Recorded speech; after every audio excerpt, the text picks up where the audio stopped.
semua manusia di muka bumi ini atau orang itu mempunyai saldo bank goib. Sebenarnya harus kalau misalnya orang tuanya atau dirinya ya melakukan kebaikan-kebaikan kayak gitu. Tetapi bagi orang yang tidak mempunyai saldo di bank goib ini bisa jadi kayak tadi Mas. Jadi leluhurnya melakukan pesugihan, jadi sudah keambil di atas.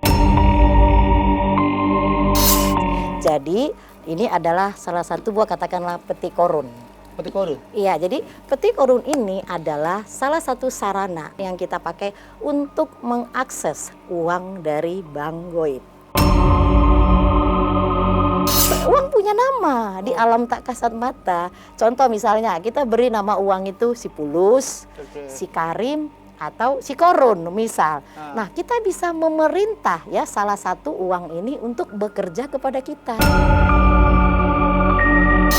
Di dalam kotak ini ya, kita harus menuliskan apa yang Mas pengen nih. Contoh saya, nah ya di daun salam. Nah coba Mas lihat pencapaian saya di 2024 berapa? Ini apa? 1M? Yes, 1M. Jadi di kotak korun. Korun. Ini kotak korun namanya? Iya, itu adalah ada daun salam, keinginan 1M. Kalau Anda mengaku menjadi seorang konsultan yang bisa membebaskan orang lain dari hutang, dari susahnya rezeki, minimal kita secara finansial merdeka dulu.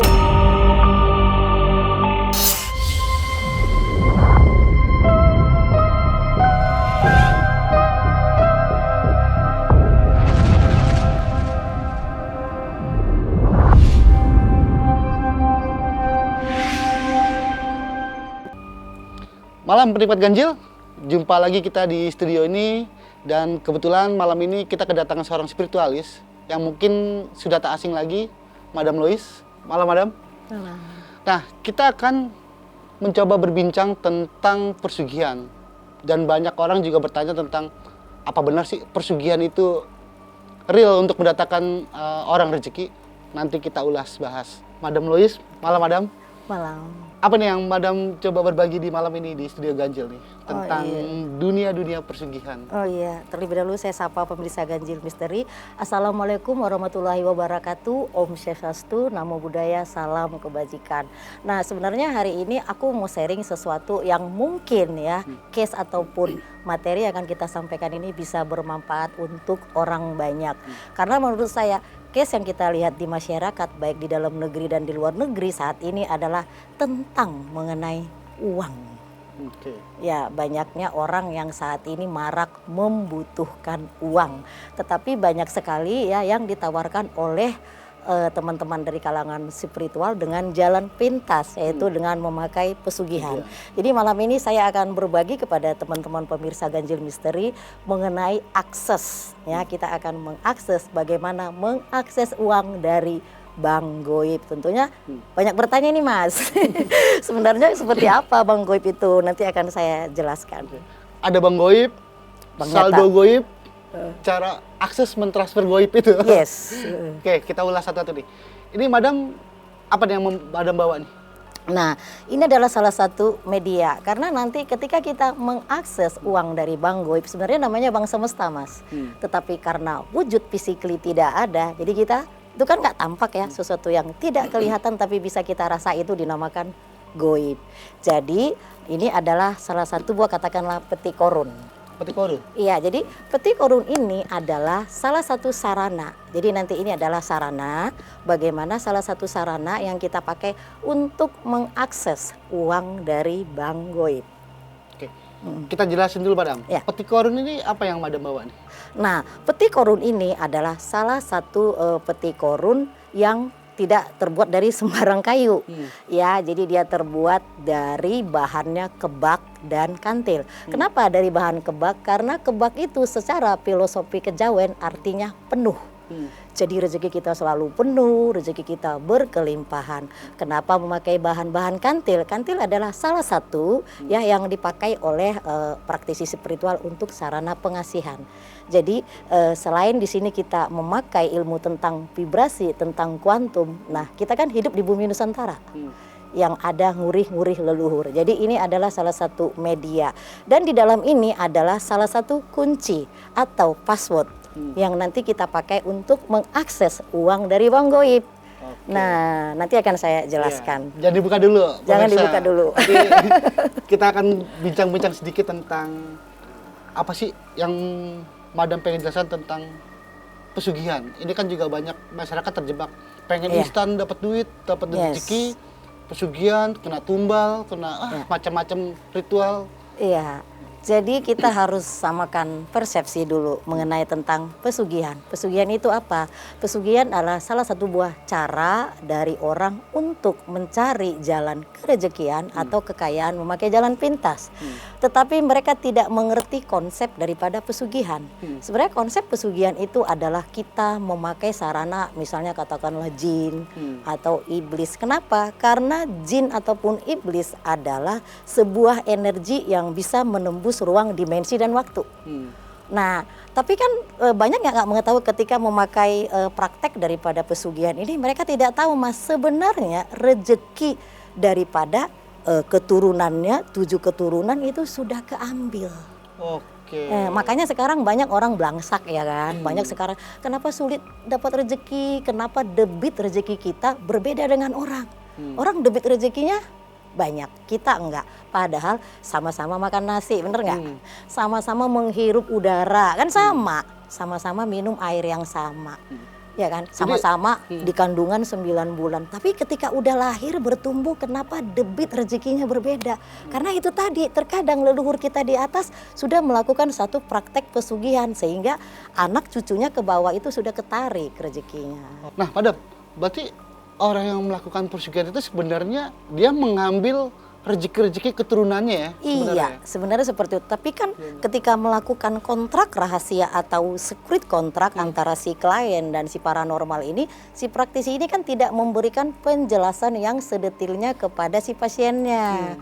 Nah kan banyak mengatakan bahwasanya ini tidak ada tumbalnya. Tapi tanpa mereka sadari sebenarnya rezeki dari sampai ke 7 keturunannya sudah keambil. Kayak gitu Mas. Dan itu adalah konsep pesugihan. Makanya jin atau makhluk-makhluk yang membantu pesugihan itu mengambil rezeki-rezeki keturunannya itu ya.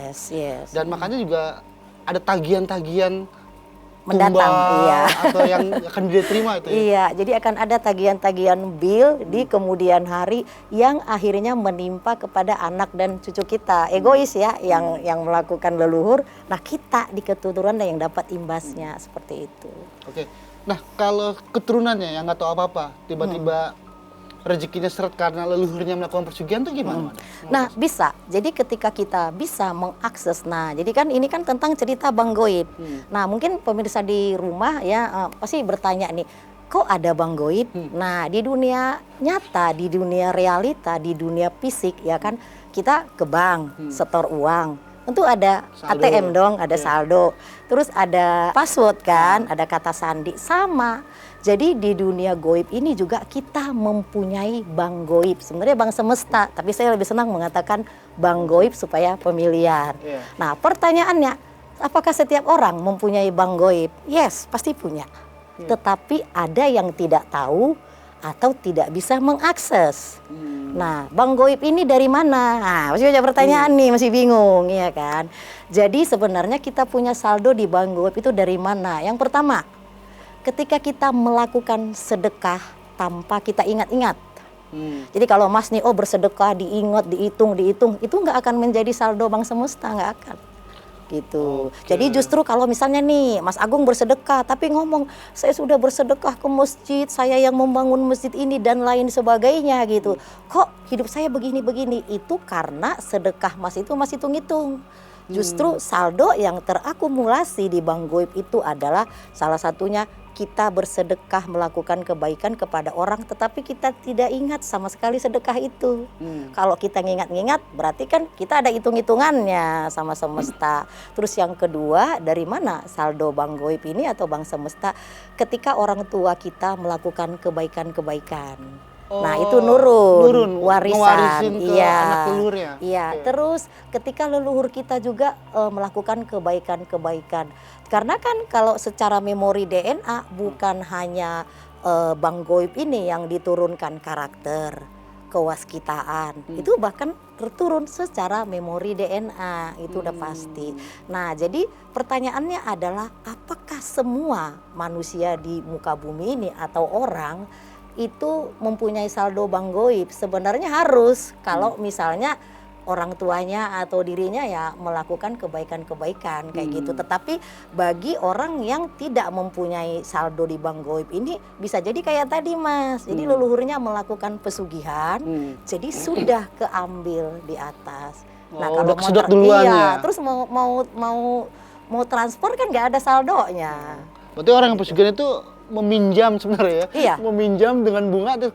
Kalau bukan meminjam sih, lebih menyedot sih. Sedot, Sedot rezeki daripada keturunannya. Imbasnya ke keturunannya nanti. Iya, kayak gitu. Oke.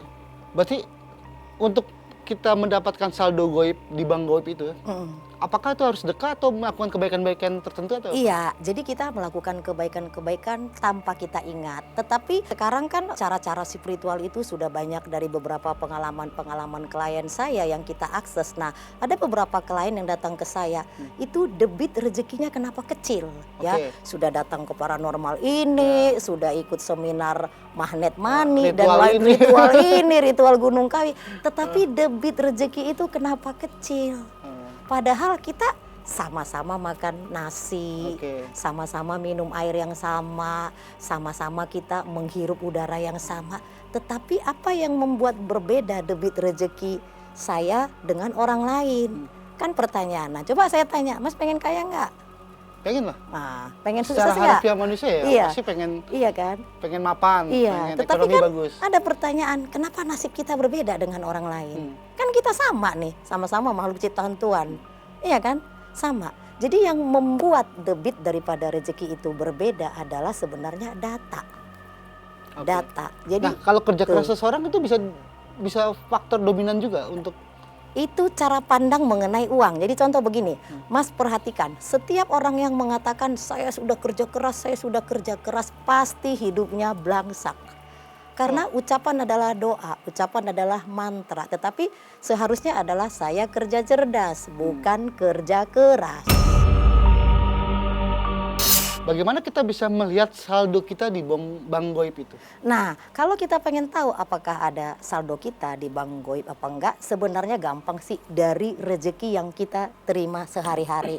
Atau ketika kita datang, misalnya saya seorang konsultan spiritual, nah ketika klien datang, kita akan cari dulu sebab akibat kenapa debit rezekinya nggak ada. Nah, ketika datang ke saya, kita akan cek, oh ternyata saldonya di Bang Goib itu tidak ada. Berarti saya sebagai konsultan harus bisa mengakses, mencari jalur daripada leluhur yang mana lagi nih yang kita bisa akses untuk mengisi saldonya. Yang pertama. Yang kedua, merubah data. Merubah data daripada si klien itu sendiri. Karena kan di sini ada hukum vibrasi. Gitu. Jadi nggak bisa ketika si klien datang itu bilang, oh madam kok rezeki saya belum ada membesar, tapi dia tidak melakukan perubahan data di dalam dirinya mengenai lakonnya, ya nggak bisa. Nah harus berubah dari dalam dulu, jadi tidak mencari jalan keluar, carinya jalan ke dalam gitu. Karena sebenarnya apa yang terjadi di luar diri kita ini sebenarnya itu kayak film Mas. Itu sebenarnya carut marutnya di dalam juga. Gitu. Itu kayak proyektor. Gitu. Jadi kalau di dalam ini sudah dibenerin, maka nanti akan saldonya di Bang Goib itu ada. Nah, barulah kita bisa akses. Nah, kalau saldonya nggak ada, ya mau diakses percuma, kan nggak ada saldonya. Jadi ada dilakukan perubahan-perubahan, yaitu tadi berubah dulu ke dalam supaya proyektor layar dari cerita hidup kita ini berubah. Seandainya seseorang itu juga seandainya punya saldo di Bang Goib itu, tapi nggak bisa akses, nggak bisa punya password PIN-nya tuh. Berarti harus ada seseorang yang membantu gitu. Iya. Jadi itu. Berarti kehadiran Madam ini sebagai seorang apa ya? Saya konsultan pembimbing untuk orang itu bisa menarik saldo. Iya. dari bang goibnya dia. Iya, jadi saya sebagai seorang konsultan spiritual itu mendampingi sih sebagai pendamping. Jadi kita akan mendamping bagaimana si klien ini untuk bisa mengakses saldo di rekening goibnya. Kalau emang saldonya nggak ada, bagaimana kita mengakses dari leluhurnya agar saldo itu ada. Atau kita merubah data yang ada di dirinya supaya saldo itu ada. Berarti kan di sini ada lakon yang harus diperbaiki dari si klien itu sendiri. Sekarang pertanyaan sama Mas, apabila Mas bangkrut, Mas maksudnya mengalami carut marut kehidupan ini, sebenarnya itu karena siapa? Nasib buruk mungkin. Oh tidak, nggak boleh menyalahkan nasib karena Mas mengizinkan, Mas Agung mengizinkan kejadian itu. Jadi nggak sepenuhnya, karena kan suka begini nih, Allah kita salah-salahin. Sudah karena takdir, sudah karena nasib. Tidak. Jadi segala sesuatu yang terjadi di dalam hidup kita ini, itu karena kita mengizinkan, kita berperan serta dalam takdir itu. Nah kayak gitu Mas. Dan kenapa debit rezeki orang berbeda dengan kita, ini debitnya gede, ini kecil, karena kita menjalankan hukum yang tidak pasti. Jadi semua orang juga udah menjalankan hukum, misalnya kayak gini, sudah bekerja, sudah berdoa, tetapi kurang pasti gitu. Karena banyak orang juga meminta rezeki, saya sudah berdoa, saya sudah melakukan ini itu Udah gitu. kerja keras. Udah berdoa, tapi kenapa doa saya nggak diterima? Ya karena caranya berdoa, karena menurut aku berdoa itu nggak meminta Mas Agung. Jadi misalnya doa, ya Allah berikanlah aku rezeki dan lain. Aku tidak berdoa meminta, tetapi sebenarnya kita mengundang. Jadi berdoa itu bukan meminta, tetapi kita mengundang keberlimpahan. Karena Allah Subhanahu wa Ta'ala tidak suka dengan orang yang minta-minta dan cengeng sebenarnya kayak gitu. Jadi dalam konsep berdoa itu sebenarnya kita mengundang si rezeki itu datang, mengundang si uang itu datang, dan mengundang keberlimpahan itu datang. Nah terus ketika kita mengundang si uang datang, uang punya nama Mas. Gitu. Oh iya. Apa namanya? Nggak boleh disebutkan di sini ya karena itu rahasia. Jadi Nama mata uang atau? Bukan, uang punya nama di alam tak kasat mata. Contoh misalnya kita beri nama uang itu si Pulus, si Karim, atau si Korun misal. Nah kita bisa memerintah ya salah satu uang ini untuk bekerja kepada kita. Itu bisa Mas. Jadi nanti ketika kita mengakses uang dari Bank Goib, nah kita akan dapat satu bibit mata uang yang ditaruh di dalam kotak ini gitu loh, di dalam peti si korun ini. Jadi nanti si bibit uang inilah yang kita kasih, udah tahu namanya, kita minta untuk apa? Melipat gandakan dirinya agar kembali kepada kita. Contoh nih misal nih, Mas ditipu orang. Apa uang Mas itu hilang? Hilang. Nah kalau konsep kita ketika kita ditipu orang, uangnya pasti hilang. Tapi menurut aku nggak hilang, uangnya hanya berpindah. Uangnya hanya berpindah kepada si A, kepada si B, kepada si C. Dan uang ini sedang membantu si orang itu. Nah kalau Mas ikhlas, uang ini sedang melipat gandakan dirinya dan nanti akan menarik teman-temannya untuk datang kepada kita. Makanya tertimbun di bank saldo itu, di bank goib itu. Di bank goib tadi. Jadi kita nggak usah takut ditipu orang, dijahatin orang. Kenapa? Kita sedang menabung, bahasa kasarnya kita sedang menabung di langit. Ataupun di bank semesta, ataupun di bank goib. Nah bagaimana cara kita mengakses uang dari bank goib ini? Pakai dua cara Mas.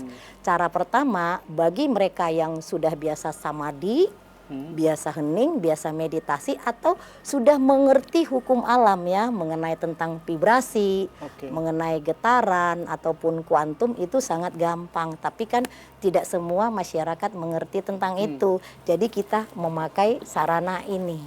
Berarti Madam Lois mencoba untuk menjadi seorang pembimbing ya? Iya. Bagi orang yang belum mengenal vibrasi goib itu. Iya, karena kan nggak semua mengerti vibrasi. Jadi harus ada sebuah sugesti, keyakinan, sarana. Jadi nanti password, jadi kalau kita di dua nyata kan pakai ATM, password. Nah, passwordnya itu ada di sini. Jadi bukan berarti ketika kita sudah ada password itu, di sini uangnya akan nambah di kotak. Oh, tidak.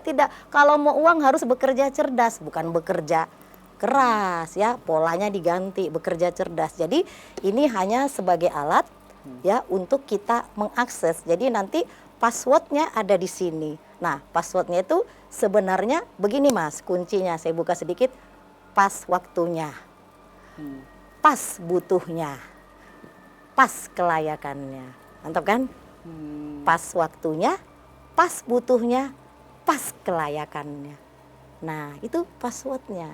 Terus yang kedua di dalam kotak ini ya, kita harus menuliskan apa yang Mas pengen nih. Contoh saya, nah ya di daun salam. Nah, coba Mas lihat pencapaian saya di 2024 berapa? Ini apa? 1M? Yes, 1M. Jadi di kotak korun. Korun. Ini kotak korun namanya. Iya, itu adalah Ada daun salam, keinginan. 1M. Iya. Oke, ini untuk apa nih? Itu sebagai sarana keyakinan kita ada target. Nah, contoh misal ketika Mas mau pergi ke suatu tempat, Mas harus ketik Google Map. Nah, Google Map-nya sudah diketik. Misal saya Pemandu dari tuh. rumah ke Indigo Production. Tetapi si Google Map sudah mengatakan putar balik. Saya nggak putar balik. Berarti kan sebenarnya saya nggak mengindahkan daripada kata hati saya. Nah, kebanyakan seperti itu. Ketika kita bimbing, ya nggak ngikutin arahannya seperti itu. Jadi sama seperti itu. Ketika kita memakai peti korun ini adalah sebagai sarana. Jadi bukan berarti peti korun ini uangnya akan nambah di sini, tidak Mas gitu. Jadi ini sebagai akses, sebagai sebuah kunci, sebagai sebuah password. Passwordnya tadi pas waktunya, ya kan? Pas butuhnya dan pas kelayakannya. Nah, dan itu salah satu kunci. Pokoknya harus pas.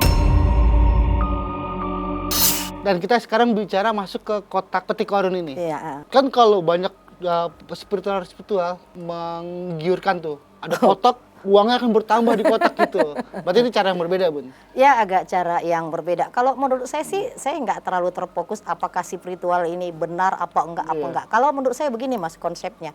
Ketika kamu melakukan satu sarana spiritual tetapi kamu masih memakai jasa hodam jin, berarti kamu nggak sakti. Nggak sakti. Yang sakti itu adalah kamu adalah memakai kekuatan dari dirimu sendiri. Nah, kalau masih memakai sarana hodam nama jin, saktinya di mana? Yang pertama. Yang kedua, setiap keilmuan itu kamu harus, jadi syarat untuk bisa mengakses uang dari bank semesta itu, Mas tahu syaratnya? Berat Mas, nggak gampang. Jadi ada beberapa syarat. Yang pertama, kamu harus menjadi sang sadar.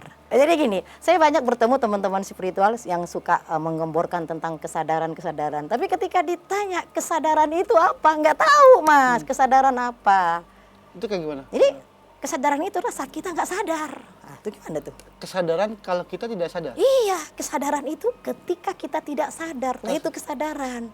Nah, itu bahasa bersayap Mas.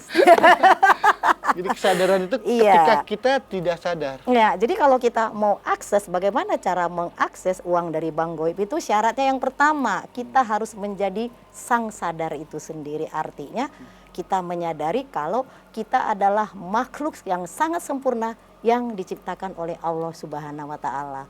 Ya kan? Dengan segala, ya kan? Segala kelebihan dari Sang Maha Pencipta itu apa sifatnya? Maha Pengasih, Maha Luas, Maha Pencipta. Nah, kalau di dalam diri kita ada setitik aja zat daripada Sang Sumber, berarti kalau dia bisa menciptakan bumi dengan segala isinya, berarti kita bisa mencipta nasib kita dong. Tentunya bisa kan? Karena ada zatnya di kita. Sang Maha Pencipta. Jadi kita adalah kalau Sang Maha Pencipta itu kan kreator. Kita co-kreator. Jadi wakilnya. Wakilnya di dunia. Jadi kita bisa menggambar nasib kita, kita bisa merubah nasib kita. Bisa Mas. Yang sudah lalu ya sudah berlalu. Kan kebanyakan kita kayak telenovela Mas. Diingat-ingat terus aku ditipu si A, ditipu si B. Akhirnya kayak telenovela. Ya kan, makanya jadilah sang sadar itu sendiri. Yang pertama. Yang kedua adalah cara mengakses ya, makanya nggak gampang akses ini Mas. Kelihatannya gampang gitu. Yang kedua, kita harus menjadi penyaksi daripada hidup kita. Kita kan sering bilang, aku bersaksi. Siapa yang menyaksikan? Ya tubuh kita. Kesaksian. Ya iya, kita harus jadi penyaksi bahwasanya gini. Kita menyaksikan bahwasanya keajaiban-keajaiban daripada Tuhan itu bekerja kepada kita. Nah, kadang kan orang berpikir bang goib. Nah, ya gitu kan. Tapi kalau orang menyadari bahwasanya bang goib itu ada, tetapi dalam konteks versi yang saya ceritakan tadi gitu loh Mas. Nah, jadi kita harus menjadi penyaksi daripada keajaiban-keajaiban itu dulu. Baru kita bisa bersaksi kepada orang lain. Kan kalau misalnya saya nggak ngerasain kan nggak bisa Mas. Nah kayak Mas tadi contoh bilang, banyak paranormal atau spiritual yang menyatakan dirinya bisa menarik rezeki, memakai kotak, ya kan? Memakai kotak, nanti pasiennya duitnya akan bertambah. Sekarang begini, keilmuan itu dipraktekkan dulu ke dirinya sendiri gitu. Artinya keilmuan itu bermakna dulu untuk diri kita. Kalau udah bermakna untuk diri kita, nah kita maknain dulu anak istri, keluarga, lingkungan kita. Syukur-syukur ketika memaknain diri ini kita bisa memaknain orang banyak, maka saldo kita akan lebih banyak. Nah cuma rata-rata yang saya lihat, saya nggak usah sebutkan namanya, banyaknya paranormal, dukun atau yang mengaku bisa menggandakan uang atau menarik rezeki menjadi konsultan spiritual, ujung-ujungnya WA minjam duit ke kita. Kan lucu ya kan. Jadi di YouTube itu dia bilang bisa menggandakan uang, bisa menarik rezeki, tapi ujung-ujungnya WA pinjam duit ke kita. Berarti kan keilmuan itu dia belum menjadi sang sadar, dia belum menjadi penyaksi dari keilmuannya dia sendiri. Nah kayak gitu Mas. Jadi buat akses itu nggak gampang gitu. Mungkin juga banyak ya orang-orang ini dukun bantu orang buat pesugihan, sedangkan diri dia bisa kaya nggak gitu. Harus kayak gitu Mas. Kan keilmuan itu kan makanya saya bilang harus bisa menjadi penyaksi daripada keilmuan itu sendiri gitu. Nah, berarti kalau misalnya ini, apakah Madam Lois berhasil dengan diri Madam sendiri untuk ini? Jadi sebelum keilmuan ini saya terapkan kepada orang lain 7 tahun yang lalu itu saya sulit banget Mas cari duit. Jangankan cari duit, maksudnya utang itu banyak ya saudara. Mungkin kalau yang nonton yang kenal saya 7 tahun yang lalu tahu ekonomi saya seperti apa. Tapi tingkat daripada pencapaian keberlimpahan setiap orang kan berbeda-beda nih.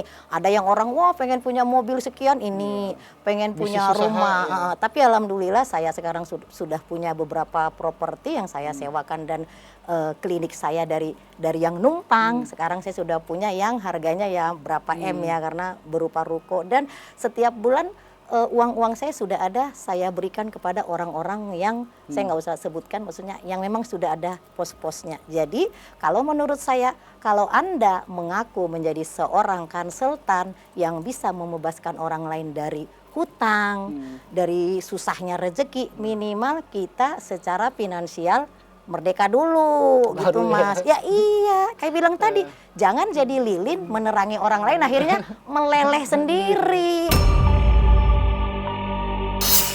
Dan ini kan di dalam itu tadi ada yang saya uang. pegang saldo apa?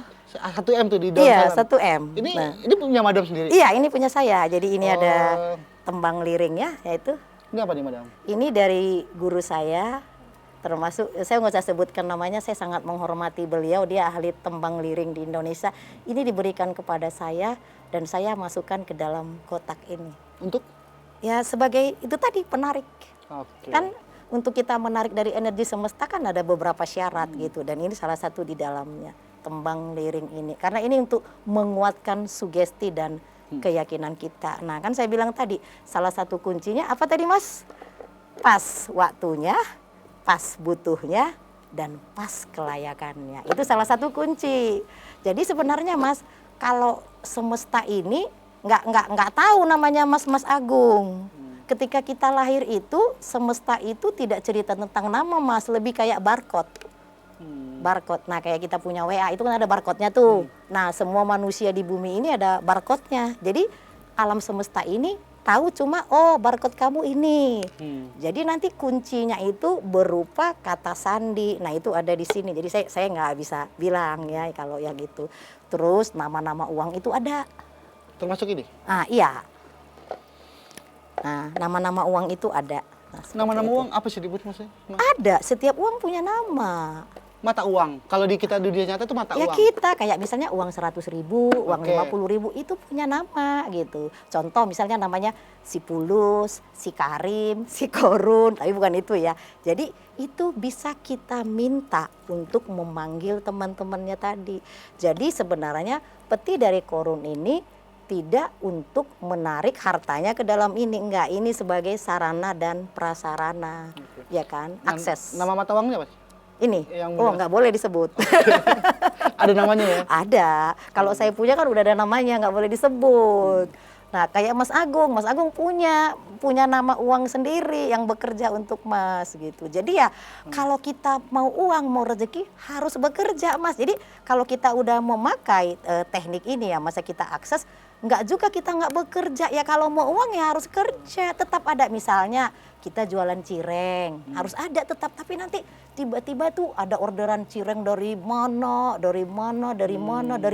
Misalnya Mas tukang sol sepatu, tiba-tiba ada orderan, oh jadi buka toko sepatu gitu. Karena kenapa?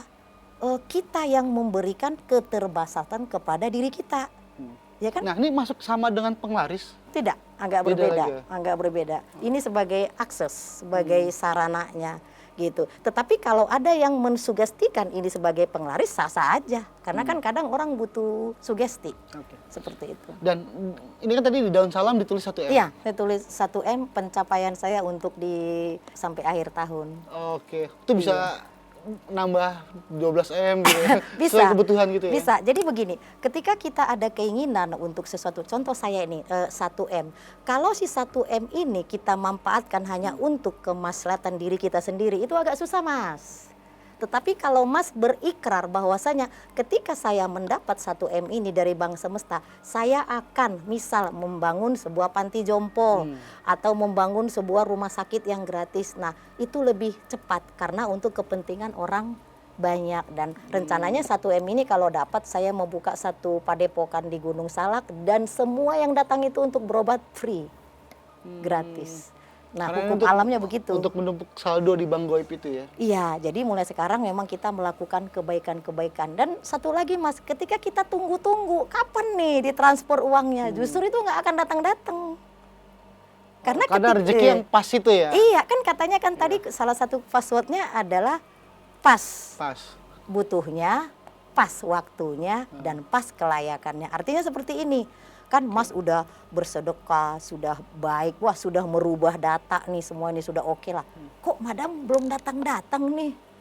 Debit rezeki saya belum besar nih, misal nih. Ya, karena apa? Ketika Mas meminta-minta, Mas ngerecoki hukum alam. Jadi Mas ngerecok-recokin ceritanya gitu, kan nggak boleh. Jadi tunggu aja, ketika pas udah justru dilupakan. Lakukan aja memperbaiki diri, upgrade diri gitu. Karena kan ada satu ayat di Al-Quran yang menyatakan ketika berdoa kepadaku maka apapun yang kau minta akan aku kabulkan. Kalau nggak salah Al-Bukhari ya ayat 60 itu. Jadi apapun yang engkau minta akan aku kabulkan. Berarti apapun yang kita minta kepada Sang Maha Pencipta itu, Sang Sumber akan dikabulkan. Cuma cara dari kita memintanya, cara kita berdoanya. Oke. Dan udah berapa banyak Bu yang madam bimbing orang-orang untuk Nah, sebenarnya Di bank. kebanyakan karena saya pakar aura, sebenarnya setiap klien yang datang ke saya itu bukan tentang mengenai uang awalnya.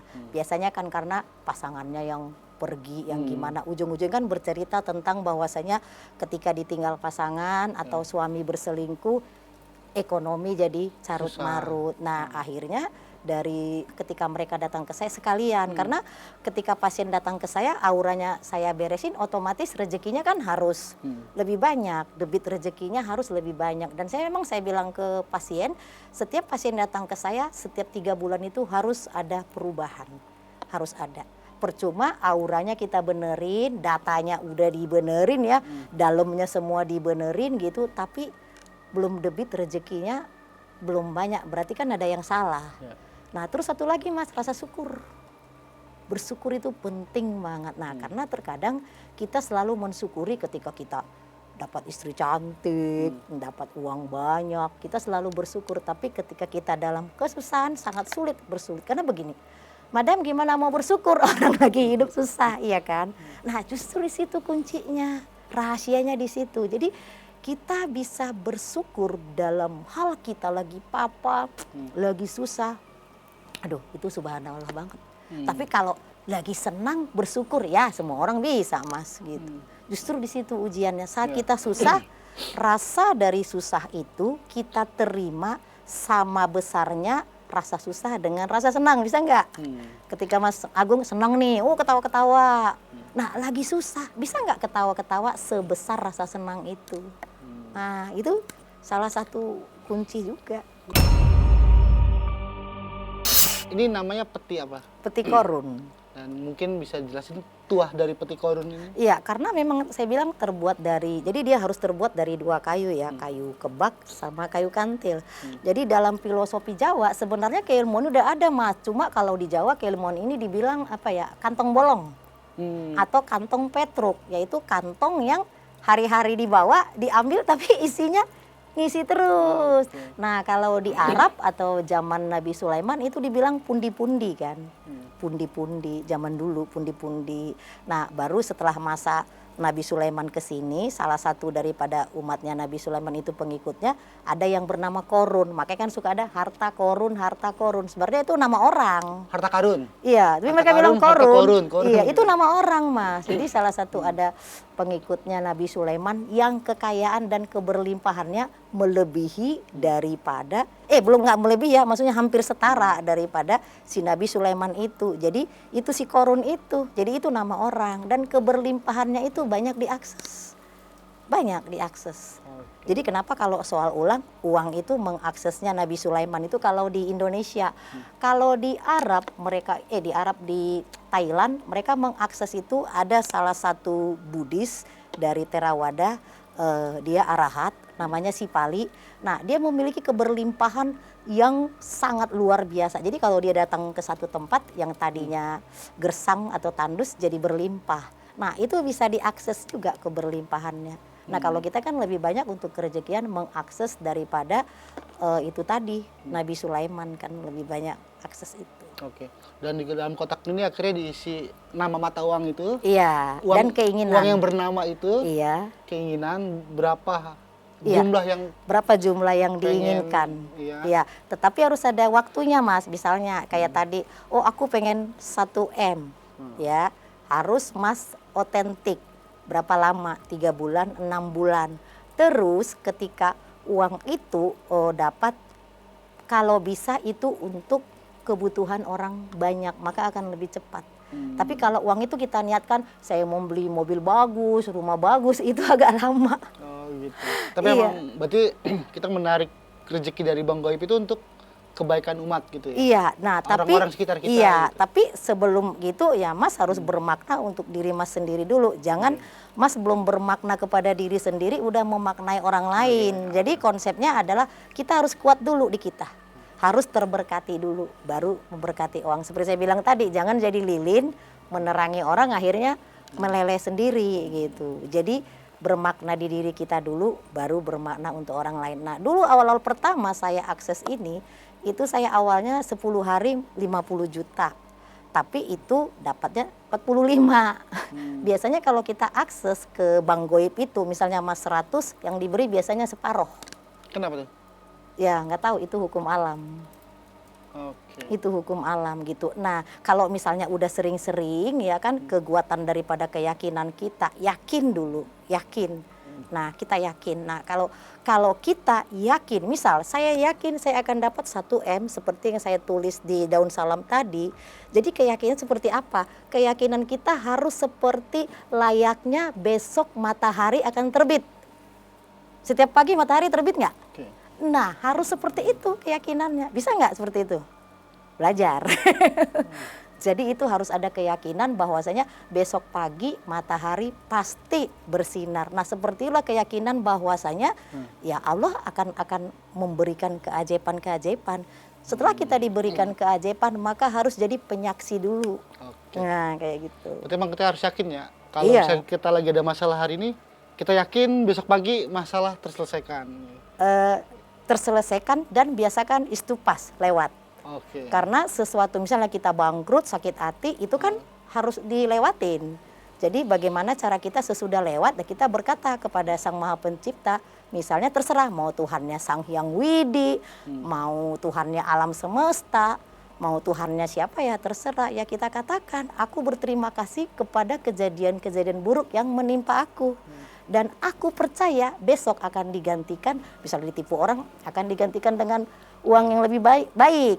Misalnya hati kita disakitin, maka akan digantikan dengan Arjuna atau Ratu yang lebih baik. Kan begitu. Ini kayak memiliki jiwa sufi ya sebenarnya, kita ngeplong aja gitu hidup ya Iya, sebenarnya. ada ajaran dari Jalaluddin Rumi, salah seorang sufi yang termasyhur, dan dia mengatakan Allah bisa membuat yang ada menjadi tidak ada, yang tampak menjadi tidak tampak. Hebat kan?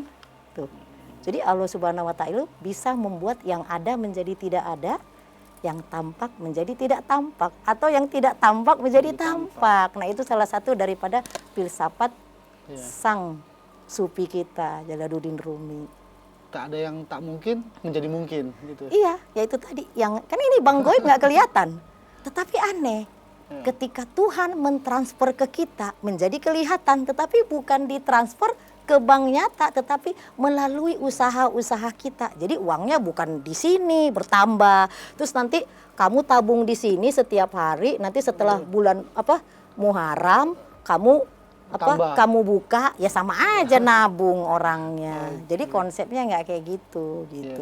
Jadi konsepnya itu kita harus punya sumber, kita akan mendapatkan rezeki itu. Si Bang Goib ini akan mentransfer kepada kita kalau wadahnya.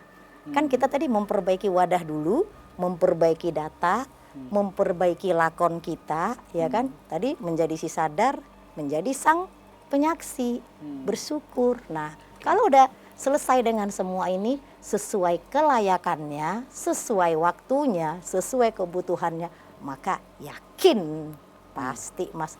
Aku udah mengalami keajaiban-keajaiban itu. Kenapa berani ngomong begini Mas?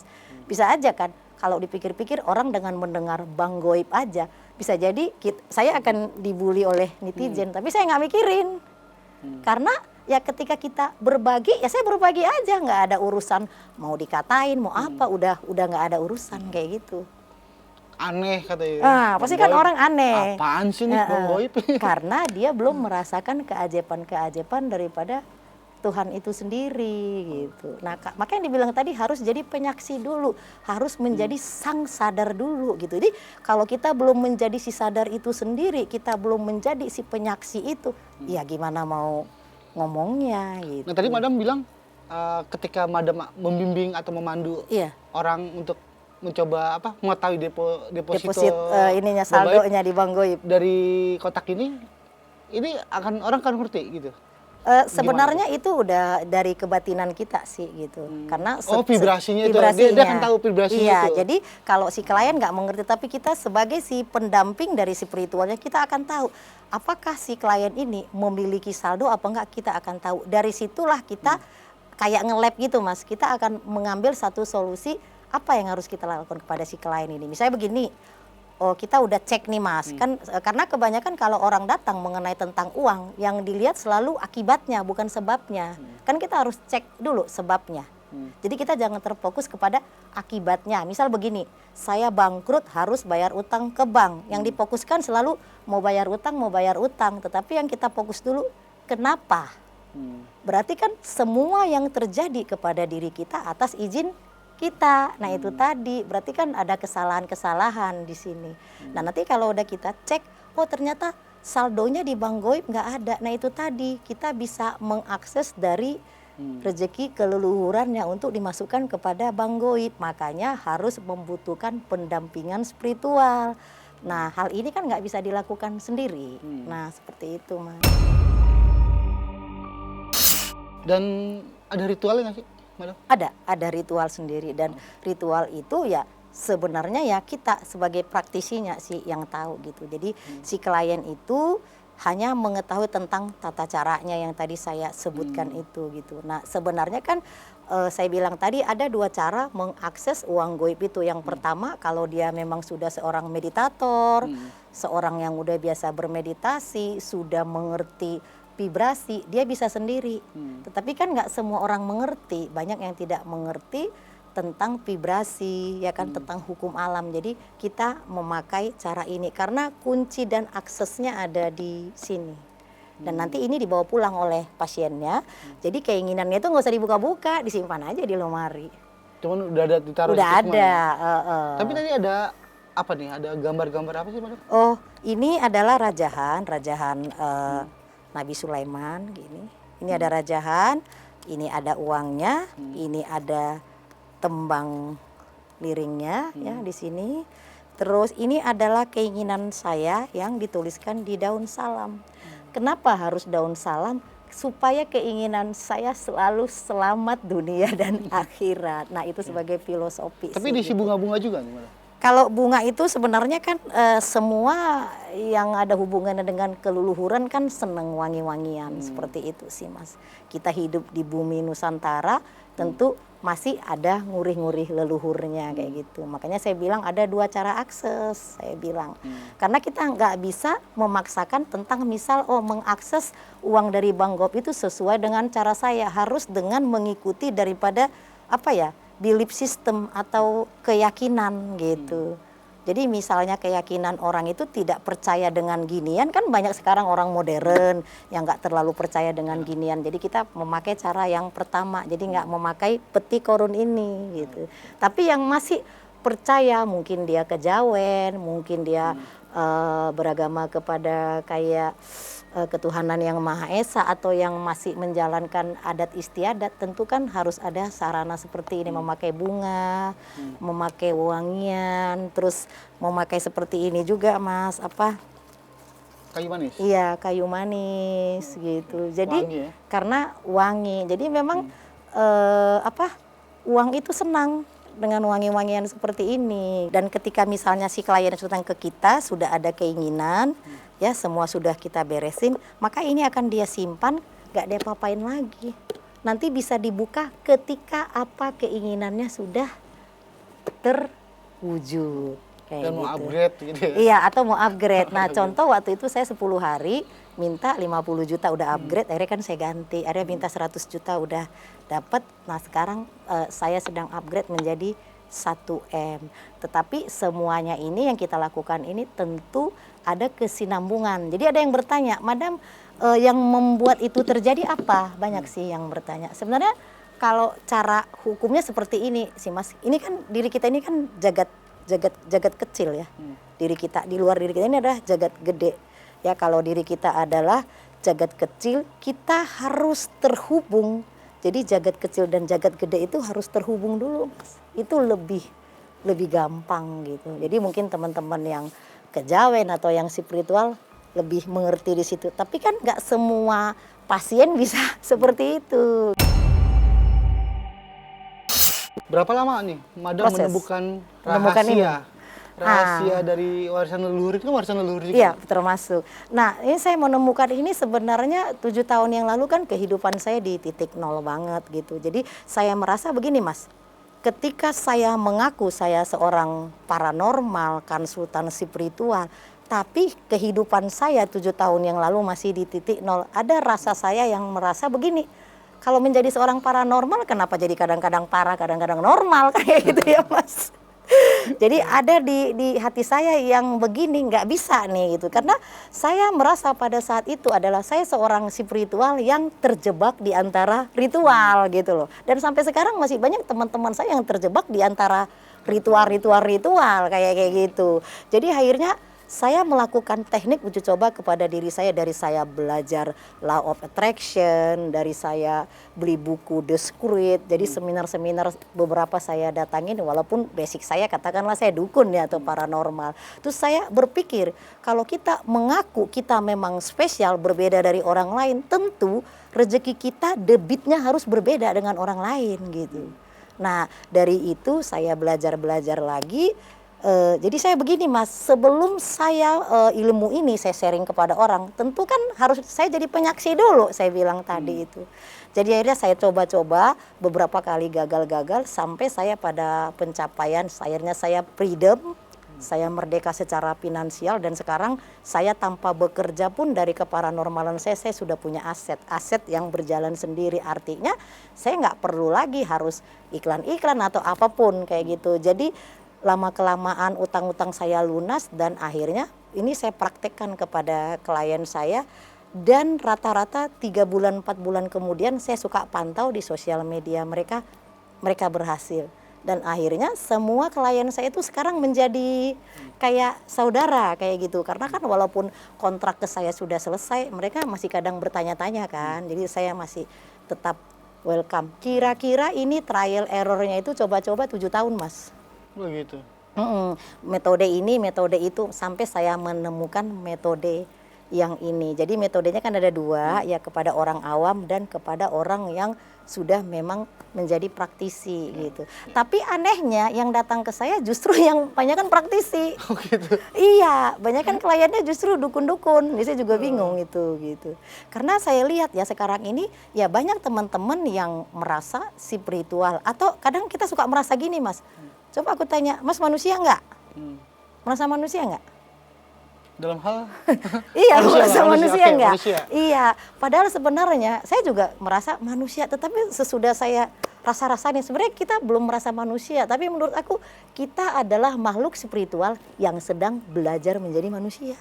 Jadi sebenarnya kita belum menjadi manusia, Mas.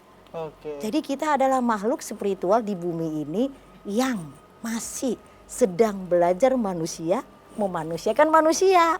Nah kalau manusia kan memanusiakan manusia lah. Sekarang manusia lebih dari setan Mas. Nah masalahnya di situ. Rela nyakitin demi keuntungan pribadi. Gitu iya. Dan sekarang banyak teroris spiritual. Itu banyak sekali teroris spiritual itu banyak.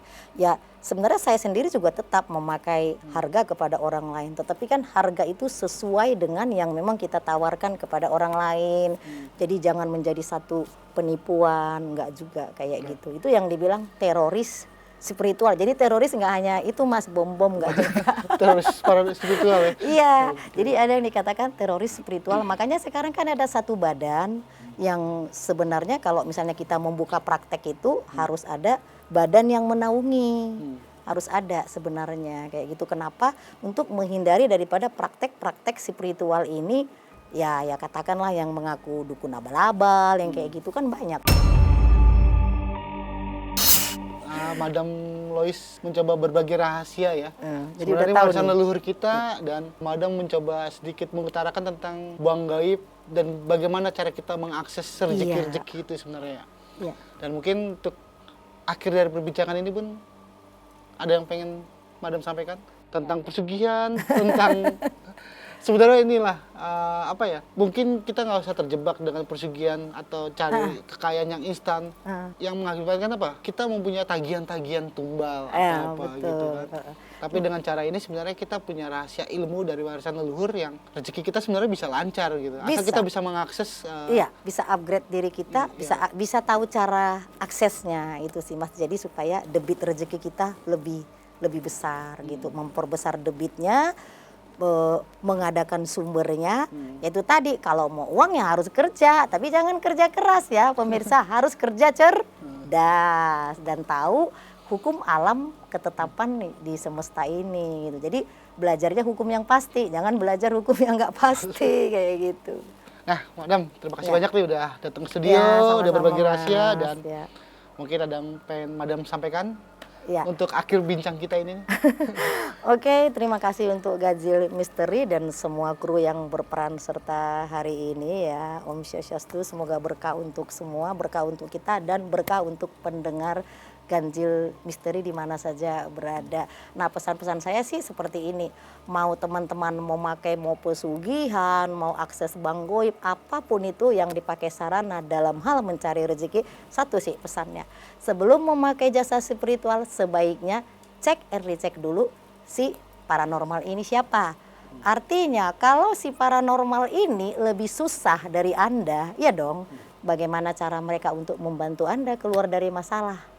Jadi simple nih, sebelum melakukan satu perjanjian kontrak dengan paranormal sebaiknya cek dulu ya paranormalnya siapa, ya keadaan sehari-harinya berkelimpahan atau tidak, kayak gitu. Jadi supaya Anda tidak salah memilih sebagai pendampingan yang tepat untuk merubah hidup Anda. Jangan-jangan ketika memilih yang salah, kehidupan bukan malah makin bagus, malah makin belangsak. Itu sih Mas pesan-pesan saya untuk pemirsa di rumah. Semoga tayangan ini bermanfaat dan bisa membantu teman-teman yang lagi mungkin saat ini sedang membutuhkan solusi untuk keluar dari masalah-masalahnya. Oke. Nah, penikmat ganjil mungkin cukup sekian kita akhiri bincang-bincang kita, dan tadi sudah disampaikan oleh Madam Lois, ada rahasia tersendiri dalam mengakses rezeki. Rahasianya Dengan bank semesta atau bank goib ini ya. Dan mungkin cukup sekian akhir bincang kita, dan sampai jumpa malam.